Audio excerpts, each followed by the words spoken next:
মধ্যপ্রাচ্যে ক্রমবর্ধমান উত্তেজনার প্রেক্ষাপটে ইরানের প্রেসিডেন্ট ও সৌদি আরবের ক্রাউন প্রিন্স মোহাম্মদ বিন সালমানের মধ্যে এক গুরুত্বপূর্ণ ফোনালাপ হয়েছে।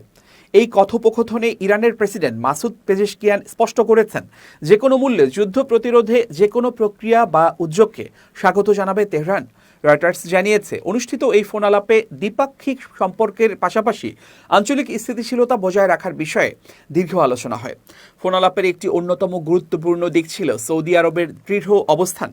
রিয়াদ তেহরানকে আশ্বস্ত করেছে যে ইরানের উপর কোনো সম্ভাব্য হামলা চালানোর জন্য সৌদি আরবের ভূমি বা আকাশসীমা কোনো পক্ষকেই ব্যবহার করতে দেয়া হবে না। সৌদি আরবের এই অবস্থানকে মধ্যপ্রাচ্যের ভূ রাজনীতিতে বড় ধরনের পরিবর্তন হিসেবে দেখছেন বিশ্লেষকরা।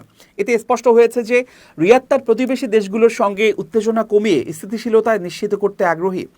প্রেসিডেন্ট পেজেশকিয়ান সৌদি আরবের এই সাহসী ও সহযোগিতামূলক ভূমিকার প্রশংসা করে বলেন, আঞ্চলিক দেশগুলোর মধ্যে ঐক্য ও বোঝাপড়াই পারে বাইরের শক্তির হস্তক্ষেপ ও যুদ্ধের হুমকি মোকাবিলা করতে।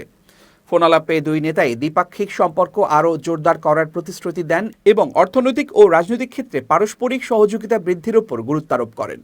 সৌদি আরব ও ইরানের মধ্যে এই নজিরবিহীন কূটনৈতিক যোগাযোগ এবং রিয়াদের আকাশসীমা ব্যবহারের অস্বীকৃতি এই বার্তাই দেয় যে মধ্যপ্রাচ্যের প্রভাবশালী দেশগুলো এখন সংঘাতের চেয়ে সংলাপ ও সমঝোতাকেই বেশি প্রাধান্য দিচ্ছে। দুই দেশের এমন অবস্থান মধ্যপ্রাচ্যে দীর্ঘস্থায়ী শান্তি বজায় রাখার প্রচেষ্টায় একটি নতুন মাইলফলক হিসেবে বিবেচিত হচ্ছে।